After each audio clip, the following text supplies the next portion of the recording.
นี่แหละวิธีเพิ่นเนาะแต่ละมือพี่น้องเอ้ยขึ้นลงคันใดกระสูงเติบอยู่แต่ว่าลงได้เนาะ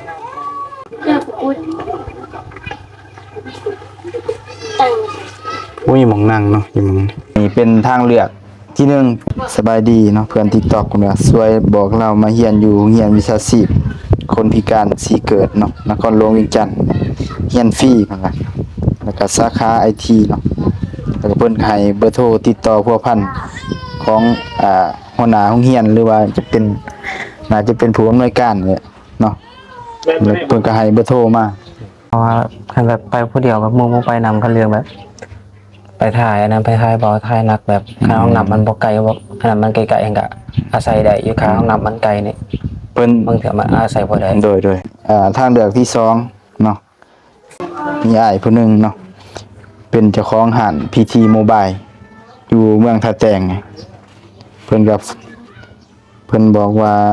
สอนฟรีแล้วก็มีเงินเดือนให้พร้อมตัวนี้มาอยู่นำอ้ายเอื้อเพิ่นซื้อเพียงวิไลรุ่งเรืองแล้วเพิ่นฝากเงินมาช่วยเจ้า300,000เด้อมีเก็บไว้เนาะซื้อแนวจำเป็น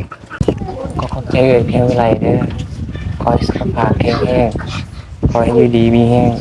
คอยมีแต่สิ่งดีเข้ามาชีวิตคอยร่ำคอยรวยเด้อ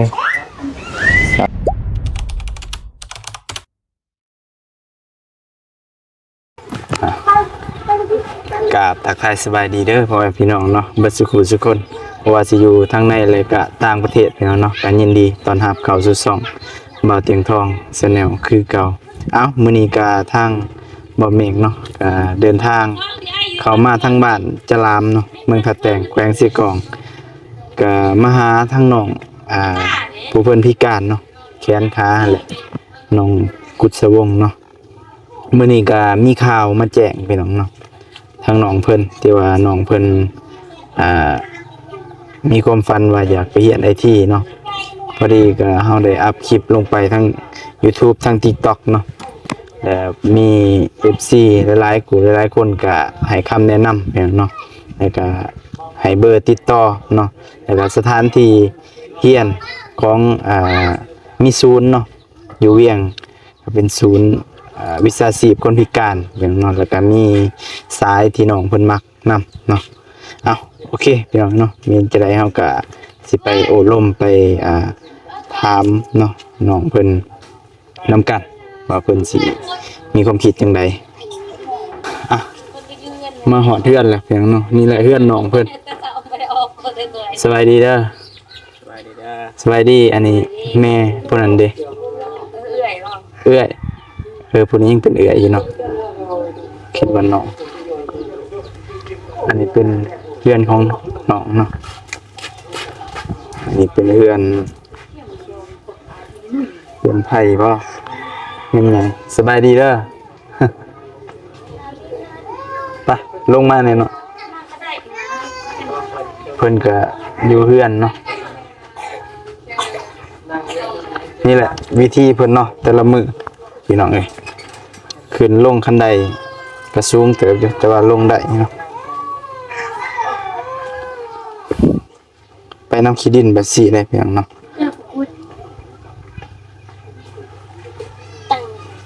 อุ้ยหมองนั่งเนาะอยู่หมอง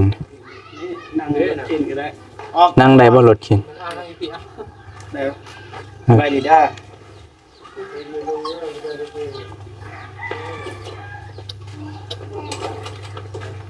ก็มีอยู่รถเข็นเนาะ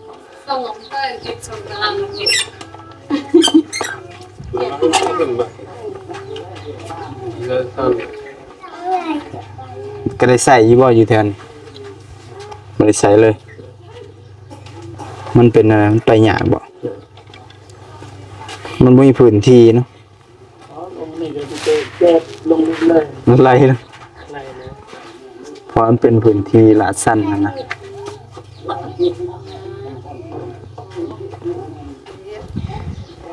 ก็ได้ไปเลาะยี่บ่แถวในบ้านหรือว่าจะ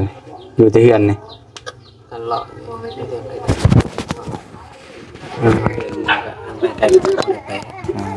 ไม่นะ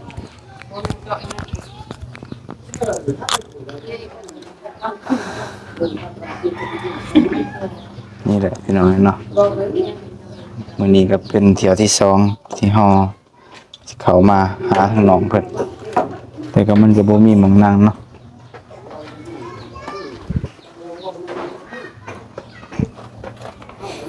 อันนี้เพิ่นซื้อให้บ่เนาะหรือว่าครอบครัว เพิ่นซื้อให้พวกอันนั้นครูบาอยู่วัด อ๋อเพิ่นช่วยเหลือ เลย บ่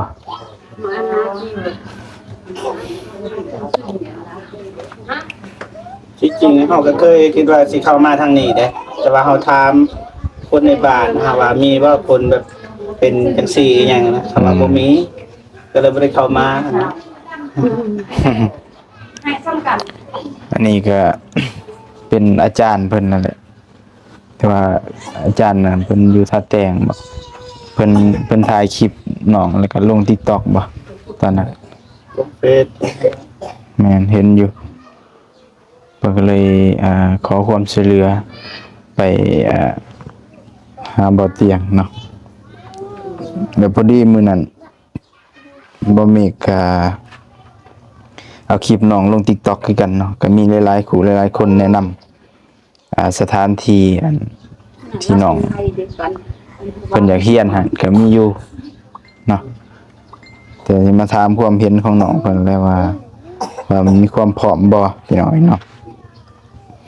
เพราะว่าก็อยู่เวียงพุ่นเนาะคันน้องคิดว่าน้องสิไปเรียนได้บ่ ไม่ปั่นกว่ากัน เดี๋ยวเบิ่งก่อนพี่น้องเนาะเบิ่งข้อมูลก่อน มีเงินบ่จัง ก็ลงติ๊กเลย มาแนะนำน้องเพิ่นมันก็มีสองทางเลือกอยู่เนาะเดี๋ยวสิมาอธิบาย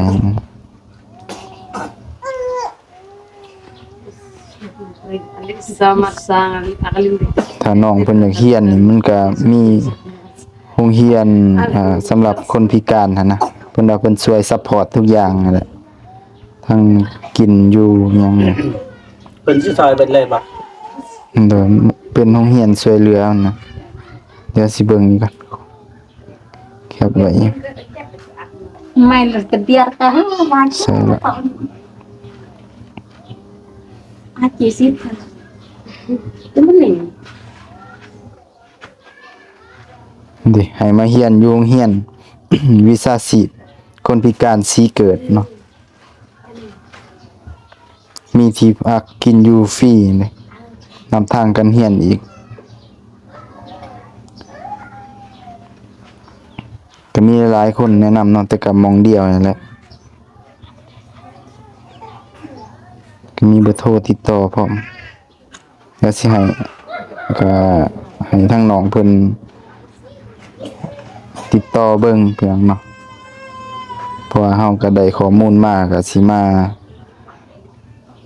แจ้งน้องเพิ่นนั่นแหละแล้วให้น้องเพิ่นตัดสินใจโอ้ลมทางครอบครัวเด้อว่าน้องโอเคบ่แล้วก็ติดต่อถามเพิ่นลมรายละเอียดเพราะว่าทางบ่เมกก็ประสานงานได้อยู่แต่ว่าเรื่องการตัดสินใจก็เป็นความตัดสินใจของน้องเพิ่นกับครอบครัวนะ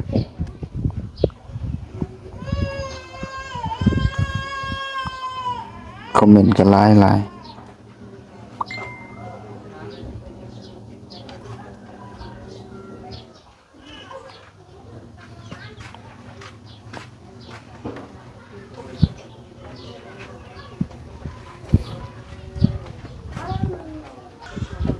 อ้าวนี่เนาะผู้นี้เพิ่นก็อยู่เวียงนั่นแหละ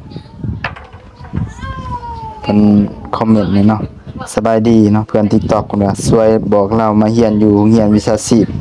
คนพิการสีเกิดเนาะนครหลวงเวียงจันทน์เรียนฟรีเพิ่นว่าแล้วก็สาขา IT เนาะแล้วก็เพิ่นก็ให้เบอร์โทรติดต่อพัวพันของหัวหน้าโรงเรียนหรือว่าจะเป็นน่าจะเป็นผู้อำนวยการเนี่ยเนาะแล้วเพิ่นก็ให้เบอร์โทรมาเจ้ากดเอา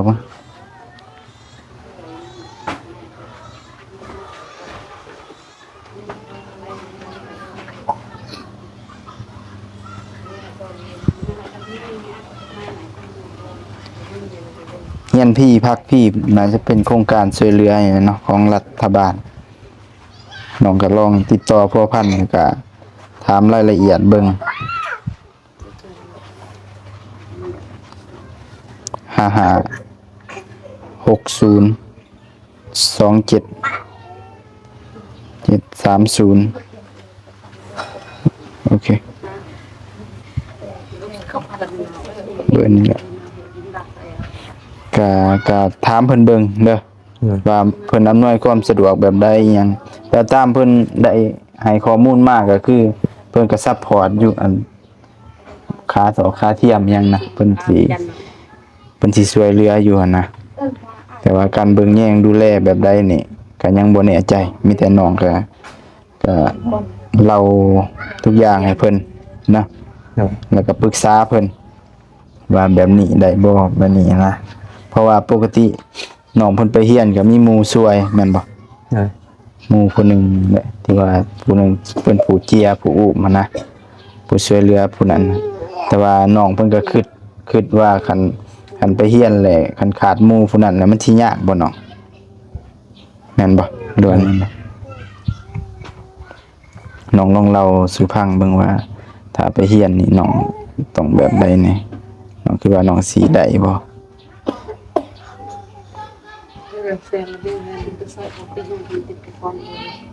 คิดว่าเป็นไปได้บ่นะ อยากให้หมู่ไปนำเนาะหรือว่าจังได๋ หรือว่าช่วยตัวเองนี่กะว่าได้บ่แต่ว่าเพิ่นก็ซัพพอร์ตกินอยู่ทุกอย่างนั่นนะ ลองใช้ปรึกษาเพิ่น อืม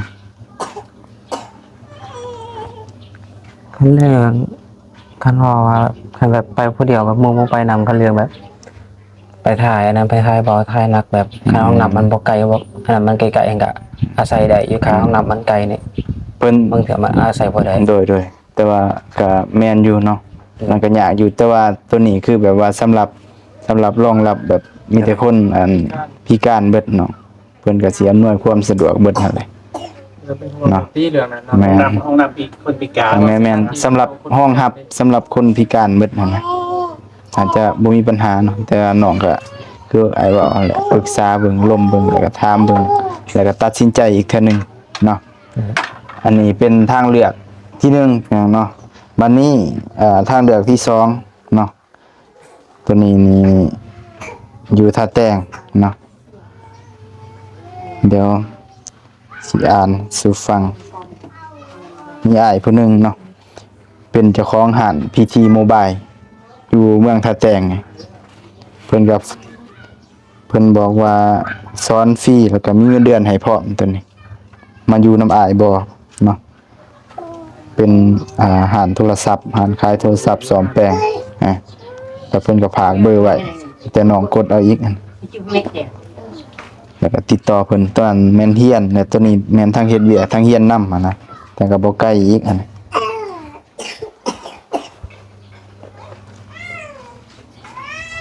แล้วก็ตัดสินใจเบิ่ง ปรึกษาครอบครัว เลย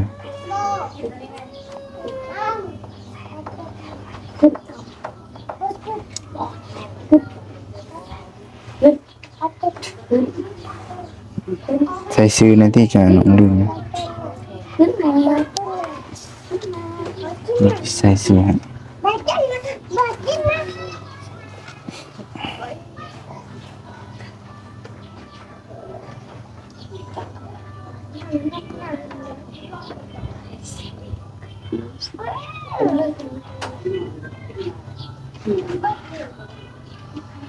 พีทีโมบาย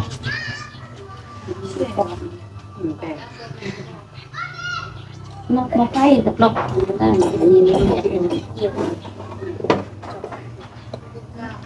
พีทีโมบายโอเคแล้วก็โทรติดต่อบังเด้อแต่ว่าอันนี้ก็สิอยู่ห้านหั่นแหละ เพิ่นสิสอนให้ฟรีแล้วก็มีเงินเดือนพร้อมเนาะก็น้องก็เลือกเบิ่งแล้วก็ปรึกษาทางครอบครัวเอาแบบว่าเฮาสะดวกเฮาเองหั่นนะอันนี้ก็ถือว่าเป็นข่าวดีเนาะพี่น้องเนาะแต่ว่า เพิ่นสิสะดวกทางใดนั้นก็แล้วแต่น้องเพิ่นเนาะสิตัดสินใจเด้อน้องเด้อ อันบ่มีคำอธิบายตัวนี้บ่บางอย่างมีข้อดีเรียนอะไร อันนี้ก็ยังบ่ฮู้เนาะเพราะว่าน้องต้องตัดสินใจโทรเองปรึกษาเองเพราะว่าเฮาได้ข้อมูลมาสำนักนั้นนะ เพิ่นมักแบบใด ด้วย เพิ่นเป็นลมนํเขา เพราะว่าเฮาก็บ่ได้ประสาน แต่ว่าเพิ่นให้ข้อมูลมาสำนักให้เบอร์มาเฮาก็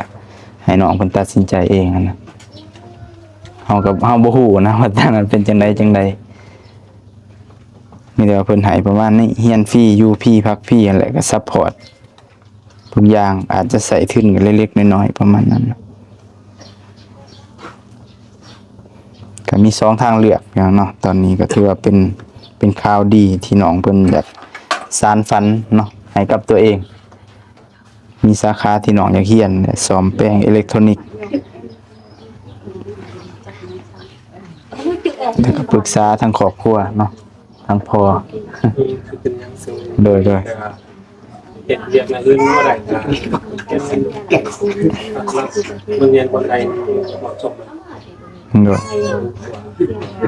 เป็นวิทยาลัยนั่นแหละจบมาก็มีใบประกาศคักแน่นั่นแหละเพิ่นก็หาน่าจะหาหม่องเฮ็ดเวียกหยังให้กันว่าน้องบ่มีที่ไปหั้นนะ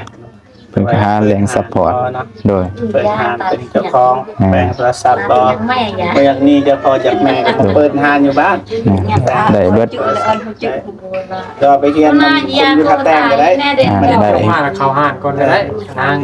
เฮ็ดอยู่มา เอาไปเรียนอยู่ห้านเลยคิดว่าดีเลยสำหรับ แม่ เรา อยู่หันก็ดี ได้เฉพาะเรียนอยู่ห้าน ได้เงินเดือนนำเก็บเงินเดือนนั้นมา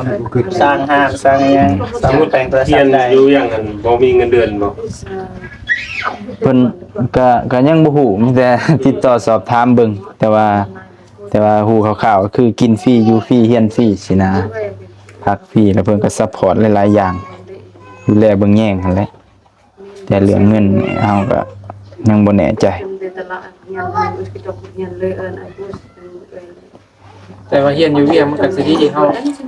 มันผ่านการเรียนการสอนถ้าเฮาสิมาเฮ็ดอันใดอันหนึ่งเฮามีใบประกาศแล้วนะ แต่ถ้าว่าไปเรียนอยู่ห้านนี่มันได้ความรู้ไวกว่าลงมือเฮ็ดเลยตัวน่ะได้เงินเลยเลือกเอาแบบนี้แหละสองทางเลือก ก็มี2ทางให้เลือกพี่น้องเนาะก็ถือว่าเป็นข่าวดีก็ถือว่าเป็นโอกาสเนาะที่น้องฝันไว้หั้นนะที่น้องสิเอาไปต่อยอดอายก็ ประมาณนั้นและสิมาแจ้งน้องเด้อมีแต่จังไดก็ตัดสินใจเบิ่งเนาะปรึกษา เรียนอยู่อย่างนั้นกำหนดเท่าใดปีหนึ่งเป็นเดือน ต้องว่า อาจจะเป็นเทอมเป็นเดือน2ปี3ปีนี่มั้งบ่เกินนี่แหละ อืม จบชั้นสูงชั้นกลางชั้นสูงมันก็มี มันสู้2 ปี6 เดือน ด้วย อืม เพราะมันเป็นระบบวิทยาลัยเด้ ศึกษาครอบครัวนะ ด้วย จะทำความคิดเห็นของทีมงานเราก็จะเลือกเส้นทางที่2เราจะได้เฮ็ดเวียกได้เรียนโดยตรงเลยแล้วก็เฮ็ดอันนั้นไปเลยแล้วก็ได้เงินเดือน จบมาได้หันก็มาเปิดงานของตัวเองก็ได้ มันไวตัวนี้ทางเลือกที่สองไวกว่า มันไวกลัวเราก็สิได้เงินนำมานะย้อนก็ยอมรับว่าได้ความรู้อันนั้น จะได้ความรู้ออกมาก็ได้ไปประกาศแต่ก็เรียกก็ได้คือกันเพิ่นสิซัพพอร์ตอยู่เพิ่นสิหาแรงอันนั้นเพราะว่ามีทุกสายหั่นแหละเห็นเนาะ ไปให้ครอบครัว เนาะโอ้ลมกันเบิ่งเนาะทางครอบครัวแล้วก็โทรประสานเพิ่งเนาะสันจังซี่ก็ส่งคลิปเดี๋ยวน้องเข้าไปติดตาม TikTok อ้ายก็ได้แล้วก็ไปอ่านเบิ่งคอมเมนต์มันมีหลายอันอยู่เดี๋ยวน้องก็ประสานตามนั้นก็ได้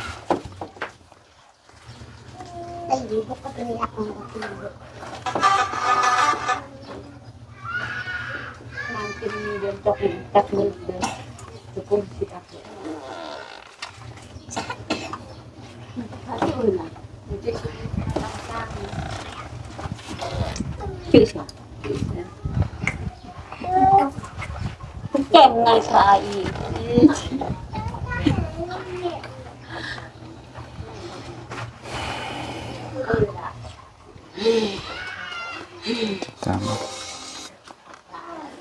Đến này có cái mình để tình hại chứ. Đến như một người này. Ăn độ mình. นี่เด้อ นี่สองฉันลองก็ไปอ่านเบิ่งอ่านเบิ่ง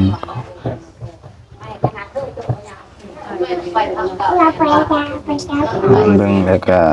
คำแนะนำแนวใดน้องก็พิจารณาเบิ่งเนาะแต่ส่วนหลายก็เพิ่นก็แนะนำก็มีหม่องเดียวนั่นแหละพี่น้องอยู่สีเกิดเนาะนครหลวงเวียงจันทน์ Đi mình đưa người nghe liang. แล้วก็คือไอ้เว้าหั่นแหละ Tươi nó buồn mình เพราะว่าน้องเพิ่น nhịn ngọt. ก็มีความฝันเนาะ Khai ổng. สิ่งที่เฮาเฮ็ดได้ก็มีประมาณนี้แต่หลายๆคนเนาะเพิ่นก็ติดต่อถ้าว่าอยากขึ้นเมื่ออีหยังนะก็ติดต่อเพิ่นสิไปรับไปส่งอีหยังนี่นะก็มีหลายเดี๋ยวน้องก็เซฟไว้เบอร์ไว้สอบถามไว้เนาะติดตามไว้ผู้ใดเพิ่นแนะนำเพื่อว่าเฮาอยากไปอยากมานะมันสะดวกคันว่าอยู่เมืองท่าแต้งนี่ก็บ่ยากดอกบ่เจ็บไปส่งก็ได้ ได้ ถ้าว่าอยู่เวียงอยู่หยังก็ให้เพิ่นผู้ฮู้อยู่ทางพุ่นนะซัพพอร์ต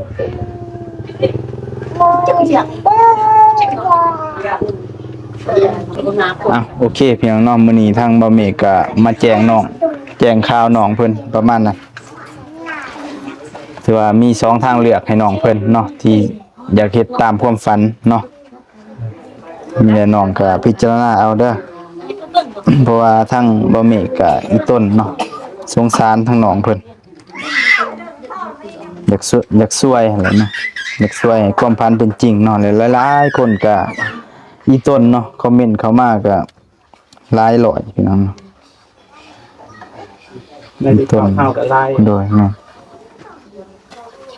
แล้วก็มีเอื้อยผู้หนึงเนาะเพิ่นฝากเงินมานำบ่เมฆ300,000ไปเบิ่งรายชื่อกันพี่น้อง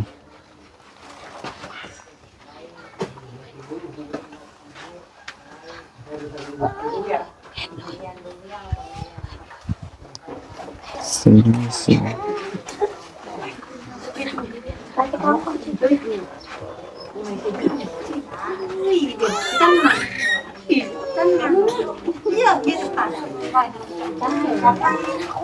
Đi cô vài tốt.